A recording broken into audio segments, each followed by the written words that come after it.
presentation is about to start. Christopher is right here, your presenter, and he will talk about the mathematics of Bitcoin. Again, if you haven't been here so far, questions at the end, please write them down so you can remember them. And yes, very welcome. So, my name is Christopher, and I'm from the University of Warwick in the United Kingdom. I finished my master's last summer, and my master's project was on the mathematics of Bitcoin. So this talk will be about the technical mathematics behind Bitcoin, not how to get rich with Bitcoin, not how to, turn a profit, because right now it's not doing too well. So as a quick context page, we're going to quickly go through a definition of Bitcoin for those of you who don't know what it is, move on to some actual mathematics behind it, and then go on to a really important algorithm behind Bitcoin. So, as a one-liner, Bitcoin is a peer-to-peer decentralized cryptocurrency. What that means is, so peer-to-peer part means you can send Bitcoin from one person to the other without having any middleman. There's no bank, there's no PayPal, there's nothing to kind of regulate your money. It's decentralized in that there's no central governing body saying you can send your coin there, you can't do it at this moment because of bank holidays and so on. And it's cryptocurrency, basically saying it's a digital form of currency. So already you can see Bitcoin is somewhat liberating. You can send money from one country to the other without needing to care about borders, without needing to care about exchange rates, without needing to care about bank holidays. But Bitcoin's digital nature brings a few issues. What stops you from copy and pasting your coin, essentially causing inflation because you have infinite Bitcoin? What stops you from making a transaction and then just reversing it? So those sort of problems are solved by using the blockchain, but that isn't the focus of the talk now. You can ask about it later on, but the main question of this will be the safety of owned currency. How can we ensure that only the rightful owner of their Bitcoin may actually spend it? So what stops me from spending your Bitcoin and just signing it off with someone else's name? And that's where the elliptic curve digital signature algorithm comes in. So the DSA part is a digital signature algorithm, but we can't be so naive and just send a piece of paper our name and scan it up and attach it, because then that can be copied over and over again. What ECDSA essentially does is it mathematically assigns a signature to a transaction which cannot be used again, but also allows the recipient to say, yes, it has actually come from you. It also does the job of proving that you've actually sent the transaction. So you cannot claim, I didn't send that transaction, I want the money back, and so on. But what about the EC part? So the elliptic curve part is what we're going to cover now. We must go through a bit of theory before we actually get towards the actual algorithm itself. So from high school mathematics, you already know curves, you know linear graphs, you know parabolas, you know cubic graphs, you know trigonometric graphs, and so on. Fine, you don't need to remember any of that stuff. Basically, an elliptic curve is a curve of this equation in particular, where a and b are some numbers. They could be 2 and 6 for I, all I care, it doesn't actually matter. In general, an elliptic curve looks like this. There are some degenerate cases where you have the curve split up and so on, but for this talk, this is good enough. So imagine you have a point P1 and a point P2 on the curve. We're going to define addition. So to get the addition of P1 and P2, we draw a straight line through P1 and P2 that intersects the curve at another point P3 star, and then we reflect this across the x-axis to get another point P3. We define P3 to be the result of elliptically adding P1 and P2. So this is something really, really weird. You cannot have 2 points and then predict where the next point is going to be. And this weirdness is actually something that we want. So before we move on, we're going to move on to a really difficult mathematical problem based off this elliptic addition. This is called the elliptic curve discrete logarithm problem. Suppose we have 2 points, P and Q on the curve, and we also know there exists an integer n, such that np equals q. np does not mean n times p. What it means is p added to itself n times p plus p plus p plus p, and so on. The problem says find n. With the weirdness of this addition, it's very difficult to just predict what n will be. We're adding p to itself n times, but we cannot actually guess what n is. And typically in security applications, n is something millions of digits long.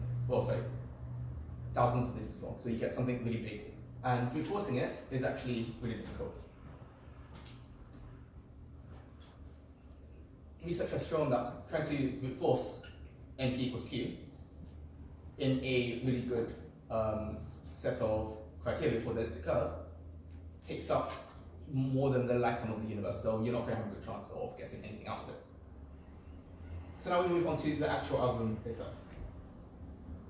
ECDSA. So suppose you have a Bitcoin transaction M. Just a side note, M is going to be an integer. Usually Bitcoin transactions are not integers, but we can run them through some sort of cryptographic hashing function, which does give you an integer. I'll spot that at the end if you want to. And here's how it goes. So you pick an elliptic curve E and a secret whole number N. You pick a point P on the elliptic curve, and then you compute Q equals NP. You pick a secret random whole number K, and then compute R equals KP. And then you generate a signature using the secret numbers N and K and R. So I'm not going to lie, this is a long algorithm, and I'm not going to try and explain it now because the talk is way too short for that. But I want to draw attention to the key points. We have secret numbers N and K, and we have a lot of public information P, E, and Q.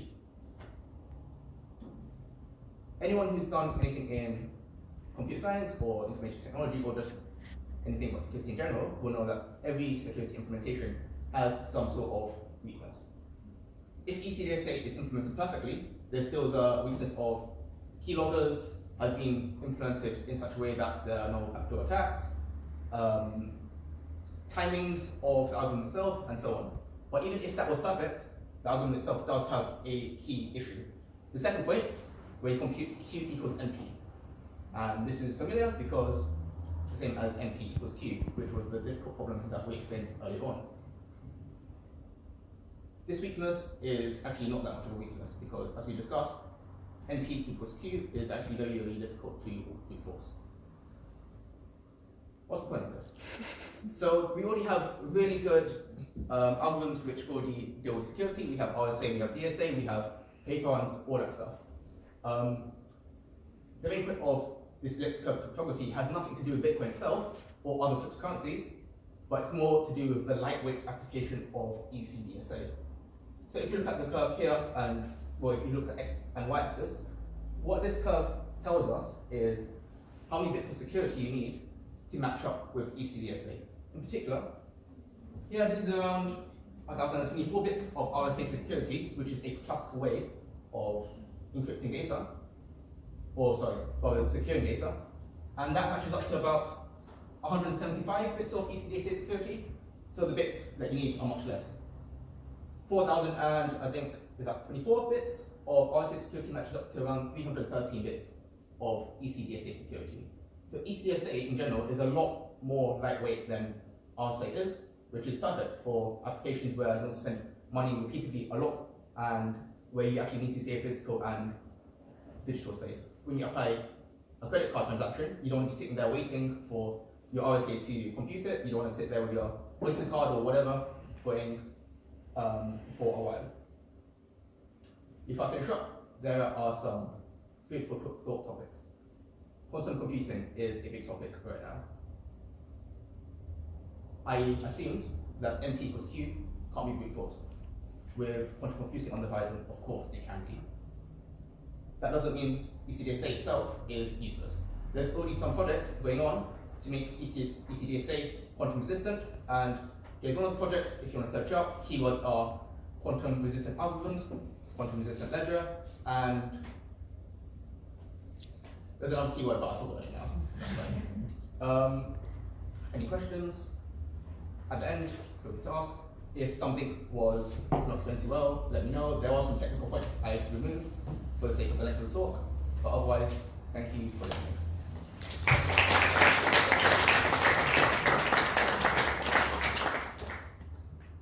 Questions?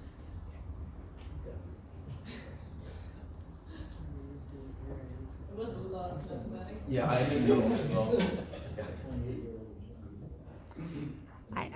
I do have have a technical question. You just said that it's possible by brute force with quantum whatevering to computing to get the password also out of this system. How long would that take, Okay, roughly? So if you go back to the actual equation itself, we have MP equals Q, and what the brute force does is it adds P to itself again and again and again until it ends up with Q. But because of the complexity of the addition being like this, it takes a long time to even do one computation by hand or with a computer, and quantum computing speeds it up to the point where you can do it in days. Okay. So we do need something resistant to that. The point on brute force classically is, even if you do manage to do it, the economic resources that you need to use up make it so that when you have finished hacking it, you've already spent too much money, so whatever you gain is useless. Yeah. So the way in which this is relevant to Bitcoin is because, as you say, because you need a lot of transactions, and so you want something that's lightweight as storage. That's the way it relates to Bitcoin. Yeah. Or there's something else that makes it particularly suited for. Just any lightweight application, yeah. Okay. With Bitcoin, if any of you looked at Bitcoin's history, one of the points was liberation and being able to send really small amounts of money. So Bitcoin, one of Bitcoin's aims was sending really small money, so like, for example, 1 or 2 cents. But with things like credit cards, PayPal, you can't do that without having to pay extortionate fees. If I send a transaction of 1 cent and I have to pay 50 cents for it, there's no point in me doing it. With Bitcoin, the point of that was being able to do that, and because ECDSA is really lightweight, you don't actually need much resources to send that 1 cent along. This process looks very similar to the Diffie-Hellman theorem. Yes. So is that what Bitcoin uses, or is there a more efficient? So Diffie-Hellman goes into something called the Elgamal signature. Sorry, the Elgamal algorithm, and this is actually just a variant of it. Okay. Yeah. The problem is, if you know much about it, Elgamal is less lightweight than what I've done here. With Elgamal, you need to do 3 elliptic curve additions, whereas with ECDSA, you only need to do. Okay, it's not here, but you only need to do 2, so it's a lot faster. Any other technical or non-technical questions? Yeah. Do you think Bitcoin will be around 20 years from now? Honestly, I don't care. But the idea of ECDSA behind it and what it's trying to achieve is really important. A lot of people call Bitcoin the blockbuster of cryptocurrency, which saying it's There's a recent evaluation. Yeah. Does this help understand why recent evaluation of Bitcoin? Recent evaluations of Bitcoin are more due to politics and so on. That's a social science point of view on it. Yeah, this is a purely mathematical point of view on it. So I don't. So as a presenter of this, I personally don't care, but it's still interesting to come with something. No, just yeah. So what other system could you transfer like to? What other? Is it just for currencies, or it could be also? Yeah. What I want to ask. You could use ECDSA for currencies, transactions, sending over messages that you want to encrypt. So just privacy in general works as well. So if Bitcoin will not be around in 20 years, ECDSA will definitely. ECDSA already exists when we do credit card transactions. Anything lightweight, so tablets with NFC readers and so on. So it's already being used. It's not just for Bitcoin.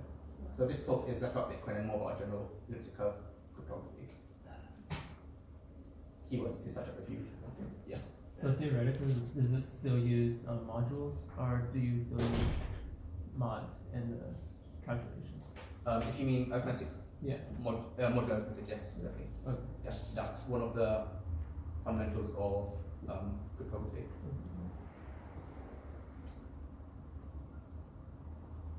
Any other questions? If you've done some undergraduate mathematics, then a really accessible text is Elliptic Curve Cryptography by L.C. Washington. If you're interested.